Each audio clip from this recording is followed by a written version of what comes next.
Welcome to TalentWise, the definitive podcast for CXOs, human resource, and learning and development leaders. This show comes to you from thought leaders who talk about human capital development in today's organization. How to engage and empower today's employee to be effective, competitive, and relevant. Stay with us for an exciting conversation with our guest and learn how to future-proof your team.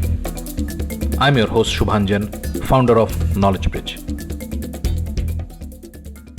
Our guest today is Anita Borulkar, Vice President of HR at Bharat Fritz Warner. Robots are getting added into the workforce. So I feel now, previously we used to have blue collar, white collar. Now there's a metal collar also.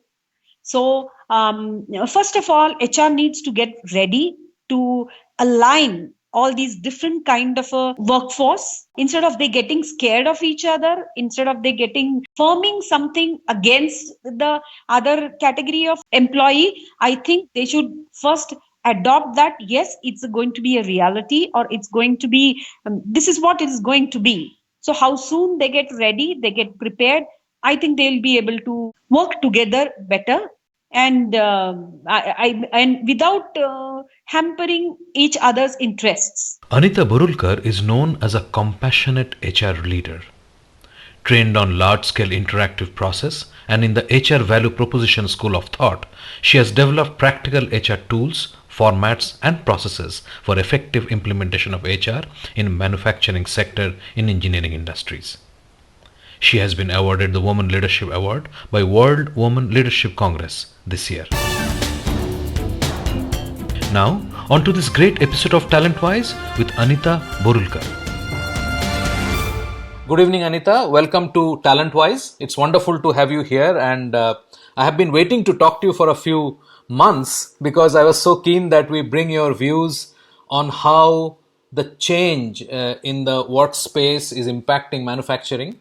And I'm really glad that you're here today. Thank you. Good evening to you, Subhanchan. Thank you for inviting me to this podcast. Yes, I'm very happy to share my thoughts on this topic. I think that topic needs to be discussed, debated, and make the industries think about it, make them ready their workforce. So it is good to have to listen to the different people and get ready. Wonderful. The idea is that all industries are getting impacted with this series of changes that is obviously driven by the change in technology and the kind of things technology is enabling. There are thoughts about job loss. There are thoughts about robots taking over, especially when in manufacturing. So I can talk more on that with you. Robots taking over human jobs. So what do you see is the change that is happening in the manufacturing sector from your from where you are? As you said, robots are taking, are getting added into the workforce. So I feel now, previously we used to have blue collar, white collar. Now there's a metal collar also. So first of all, HR needs to get ready to align all these different kind of a workforce. Instead of they getting scared of each other, instead of they getting forming something against the other category of employee, I think they should first adopt that, yes, it's going to be a reality, or it's going to be, this is what it is going to be. So how soon they get ready, they get prepared, I think they'll be able to work together better and without hampering each other's interests. Right. So we have to find a new harmony. So let's start at the beginning. So you were mentioning before we started this talk that this whole thing is about preparation for Industry 4.0. So talk a bit more about that. Elaborate what you mean by that. See, actually, digitization or computerization or these things happen from like second revolution, third revolution, many things happen. But not that I found that companies have absorbed it from end to end, like say ERP. ERP, if it is a SAP or any other, these not that all the industries have absorbed it for all the processes. They are, bits and pieces. They have adopted that and they are working on that. But Industry 4.0 talks about end to end, which includes your other associates like suppliers and all. Right, and so it's a big revolution. It's going to, it's one example I can give. Your automated systems, they can give access to the your suppliers to see what's the stock and when they have to replenish. So it's a very end to end process change. It will be there. There'll be a lot of transparency and the speed. So are the industries ready for this? We have to make our processes ready, people ready, for all these changes, to adopt all these changes, include all these changes and in our day-to-day. Absolutely. So you mentioned a very interesting thing, and let's dwell upon it a bit before we move on. You talk about transparency. So obviously, when you let a vendor see that you are running low on a certain inventory, and thereby having him to replenish, the traditional procurement folks within the organization will say, no, I can't let the vendor see that I'm running low, because he may come and just say, I'll charge you more, and I cannot expose myself to that, so on and so forth, which is one of the reason why the end-to-end thing did not happen. It did not happen because it was not possible. It was because the legacy fears or legacy considerations remained within a new system. True, but for that we need to be smart, have more negotiation skills and negotiations, different systems. Like, okay, if, we assure you this level of supplies, but this will be at this rate, something of that sort. I'm giving a very simple example, but that needs to be. They have to come out of the traditional ways of negotiations. Exactly. So everything will change. But unless there is a transparency, then there will not be implementation of Industry 4.0, which will not then bring that speed, bring that flow. Then it will be like SAP or ERP adopting in a few modules and working with it, and still others on Excel or Oracle or some other system, and then integrating at some level. Then the whole question speed which this revolution expects us to gain, it will not be gained. So tell me, when you are looking at manufacturing, you just now mentioned about ERP, so that's more data side digitization, but it obviously has a manufacturing, actually at the floor level digitization also is key to this. So how do you see that getting implemented today, and how proactively are organizations getting on the bandwagon? Yes, digitization. See, my company being a machine manufacturer, we are adopting these automizations, wherein the smart devices attached to the machine, they give us the product like cycle time and OEE and everything, or downtime, why it was down, the repair time, this not availability, other resources not availability time. They give us everything. So yes, I think industries are ready to that extent of a revolution, or that extent of a change into the manufacturing processes, and they're adopting it, because then the dependency on human is getting reduced, which was not very consistent. The results were not very consistent, so they are expecting more consistency through this. How close? I mean, when you look at India, I know that automobile industry has been using robotics for a while. How rapidly do you see robotics coming into the workforce? And of course, after that, we'll discuss what is the impact on people who used to do those jobs, and what kind of reskilling and other upgradation that you are thinking of. So, how close is robotics in being adopted into various manufacturing activities that you see? It is, I think it is coming in a big way. Almost 20% it is already included. 20% is already come in. Either companies are thinking on it or already deployed the robots or bots. They have already deployed. I think it will it will come very fast with a very high speed.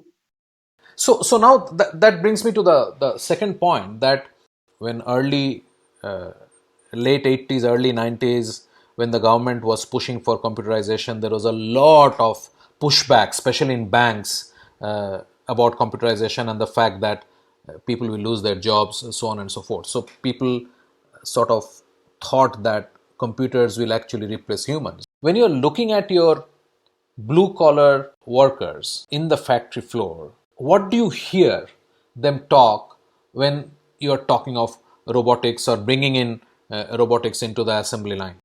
Let's take a short break. When we come back, we will hear Anita elaborating on her observations of the reaction of the blue collar employees about the possibility of robotics entering the assembly line. You are listening to a Show How To audio original. Podcasting is one of the fastest growing content marketing avenues today. We can help you exploit this largely untapped marketing opportunity. We can craft your audio strategy and leverage the wide reach and easy streaming capability that smartphone penetration provides.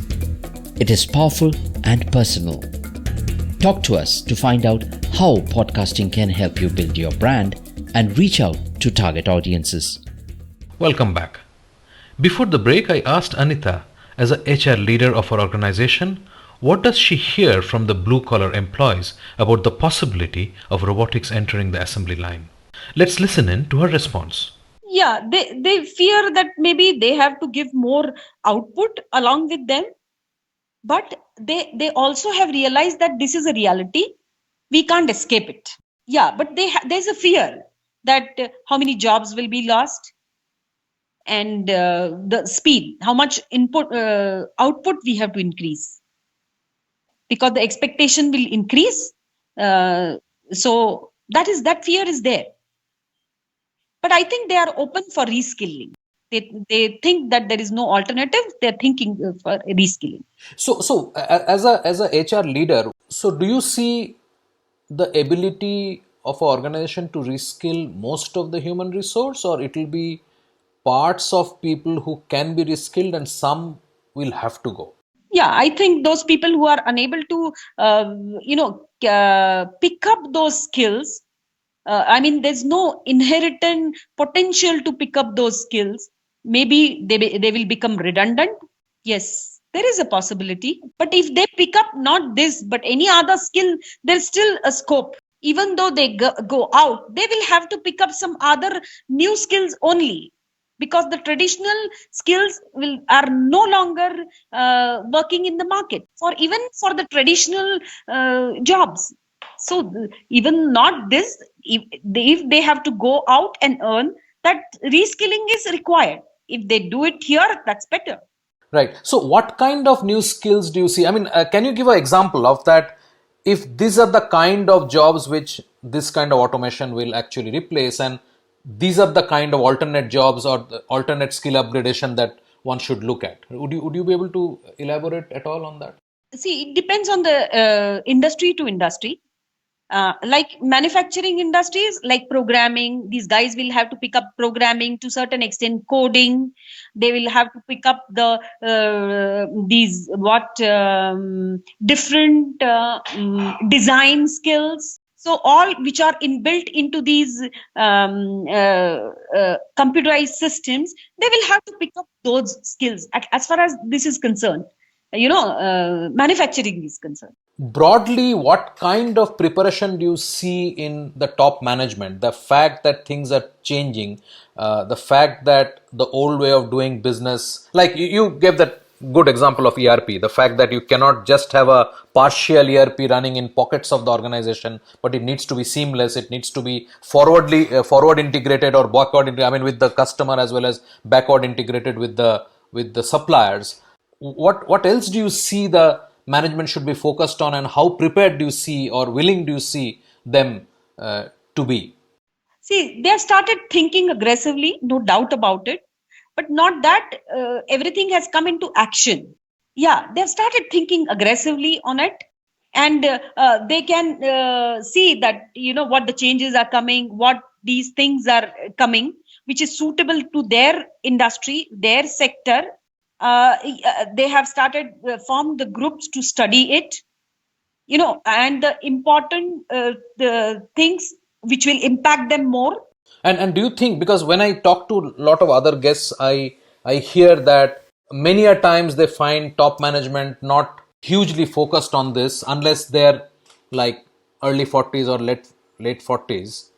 People who are on the other side, they sort of are of the mindset that I'll be there for the next 6 or 8 quarters, and this is a much bigger issue which whoever comes into my role should really take care of, and I don't want to spend my time doing this. Do you see that kind of a feel? Do you have that kind of a idea when you are looking at the boardrooms? I feel there's no choice now. I don't know whether they are able to execute or not, but they are able to think that there is no choice now.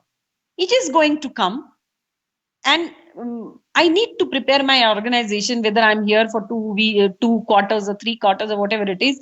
But I don't think so. They are convinced that this is coming, and we have to prepare, and I have no alternative. And when you look at the new entrants, the absolute younger generation who are coming into your workforce now, what kind of a attitude difference do you see between them and people who have been, say, working for the last 20-25 years in the organization? No, I feel, even the older generation people are also adopting to this. There is a younger generation, there is a different way of looking at it.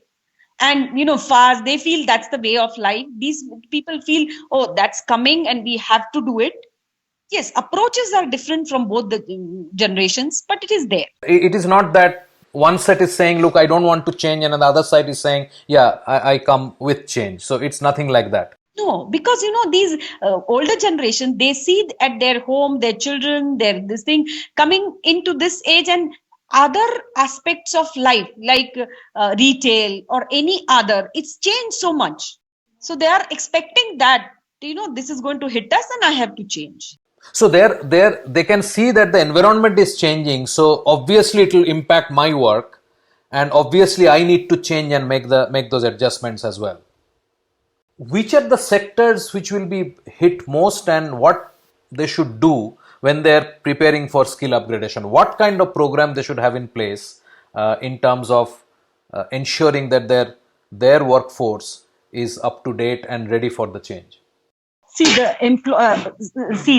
margins are squeezed in every business, every manufacturing area. So unless they adopt it, who are ready to invest, unless they adopt it, it's not going to happen. So all of them have to change. So they all have to change. That I don't think so. There is any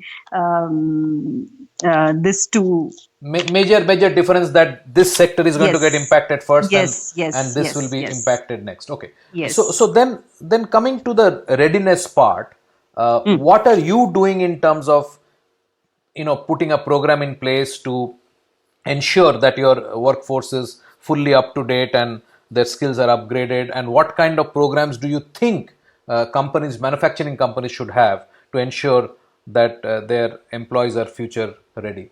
As far as my company is concerned, the digitization move is on with all our even old machines are being digitized. All the people are being employees who are working on that are being trained for that. And reskilled for that, and already our designers have been told to make the machines which are friendly for this automation and all. What else would you want to see as standard practice amongst manufacturing companies?